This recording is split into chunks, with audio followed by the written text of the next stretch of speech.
New video tonight shows a shootout unfolding at a gas station in southwest Atlanta. It's one of at least 3 shootings Atlanta police say they responded to on Saturday.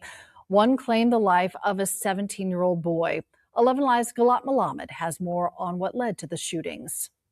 Police say 2 of the shootings started as arguments, and tonight new surveillance shows one of those incidents playing out in a gas station parking lot.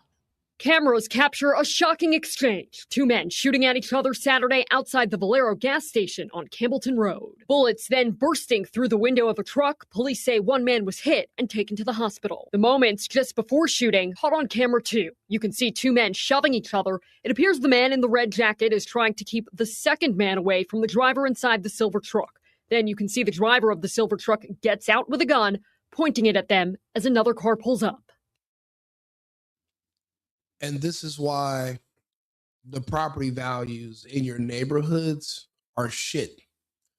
There's not one race or demographic in the United States that would voluntarily live around Black people.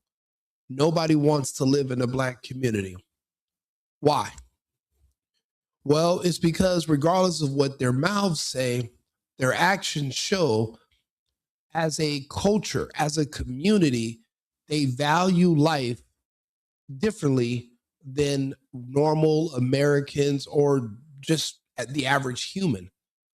Right now, you're looking at a gun battle in broad daylight with zero regard for public safety. They don't care if there's children around walking home from school, if there are senior citizens, if there's old people, or if there's just innocent other young people in the vicinity pumping gas.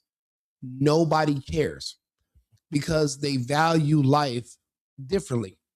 And by differently, I mean they don't value life at all. There's no fear of death. There's no fear of police. There's no fear of prison. There's no fear of judges anymore. The judges now are so liberal and radicalized, they refuse to even punish Black criminals. So there is no consequence. There's nothing. These men are out here having shootouts. Do you think they're worried about going to prison forever? No. Because they can claim the judge was racist, the laws were racist, they can claim the gas station was racist, and even the surveillance footage.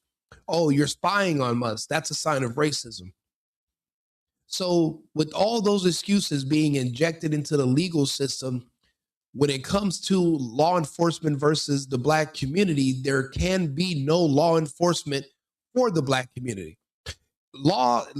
Different police jurisdictions around the country are reporting that they have new orders. Their new orders are to only pull over and arrest white criminals or they'll lose their jobs. Because if they arrest someone that's Black, even if you're in a shootout, even if you're obviously guilty by just arresting a Black person, somebody could file a complaint against you. And depending on how liberal the jurisdiction you work in is, they will fire you and take your job.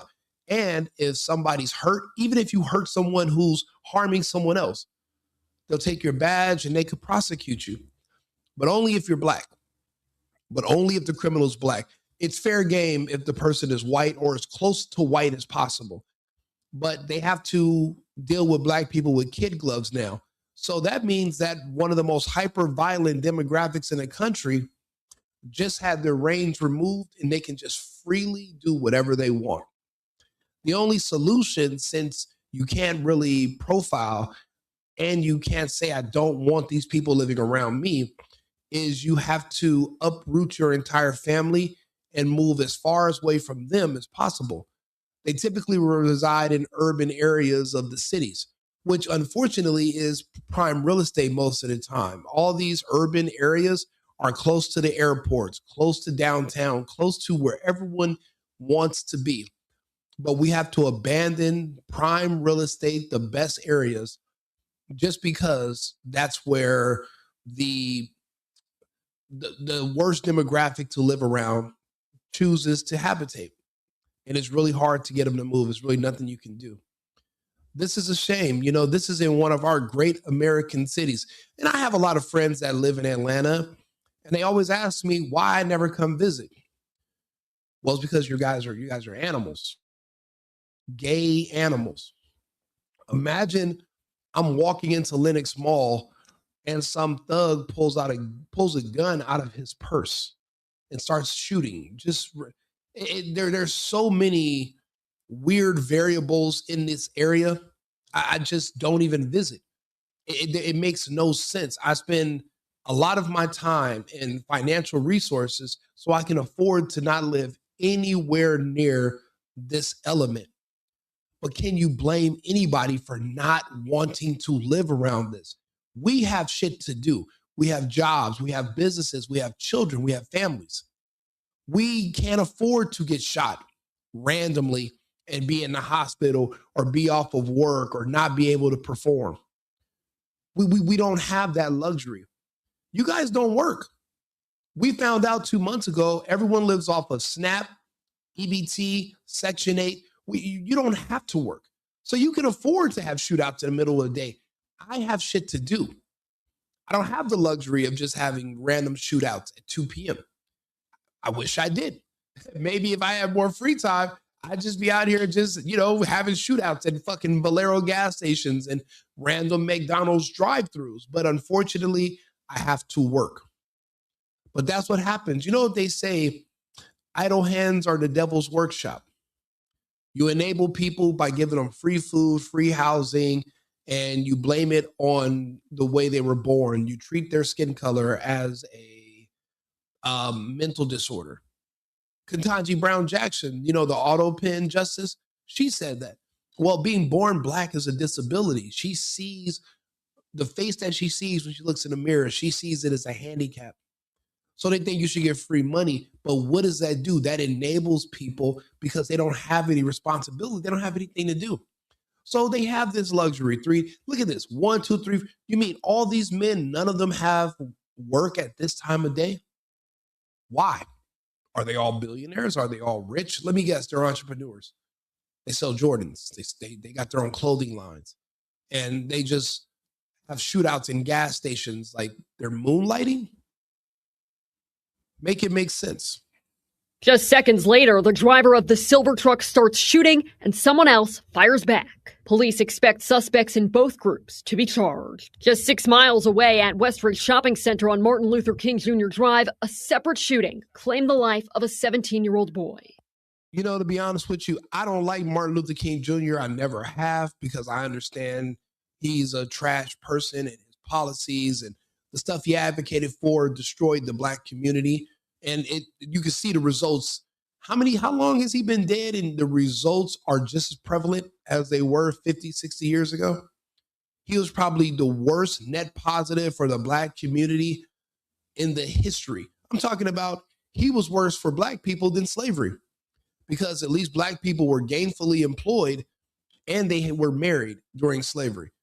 After Martin Luther King, both of those things have been in the gutter ever since.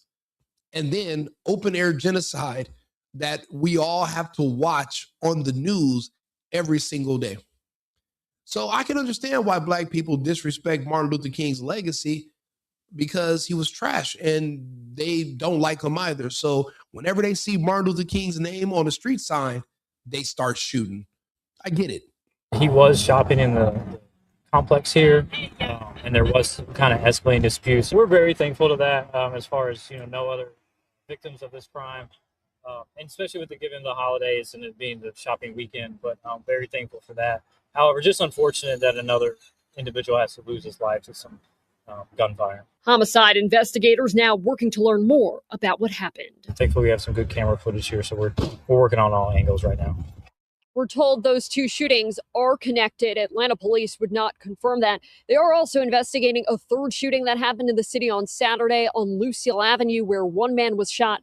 They're asking anyone with information to contact them. In Atlanta, Gilad Mohammed, 11 Alive News. It's just more proof. American culture and black culture cannot coexist. One promotes life, one extinguishes life. There's no way we can coexist. And unfortunately, black culture unfortunately has surpassed American culture. That's why you see less marriage, less children, less families, less love, more violence, more anger, more hate, less patriotism. That's all spreading, have you ever met someone that was black? Have you ever heard what they say about your country, about your president? They spend all their time trying to convince you to be disgruntled with them. I describe dealing with black people in the United States. It's kind of like if you have a job, but there's that one person at your job that walks up to you in the break room and they're like, don't you hate it here? This is a horrible place. Like there is such mismanaged. It's not random. And they're just literally sowing discomfort in your ear, and they're tearing down the company that you guys are volunteering to work for, but you could quit and go work somewhere else. Just like you could just go fly to another country. You don't have to live in the United States, but they sow discontent and they spread it amongst you. They with the whispers, and everything is just so negative. They want you to be angry and disgruntled. Like, don't you hate it here too, right? Right? You don't like it here. This is a dump, and they're trying to convince you.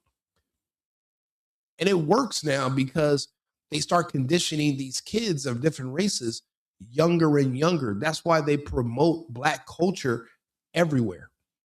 I remember back when they wanted to ban hip hop, and they would put, explicit on the records, hoping that would deter parents from allowing their children to purchase. But hindsight is 2020.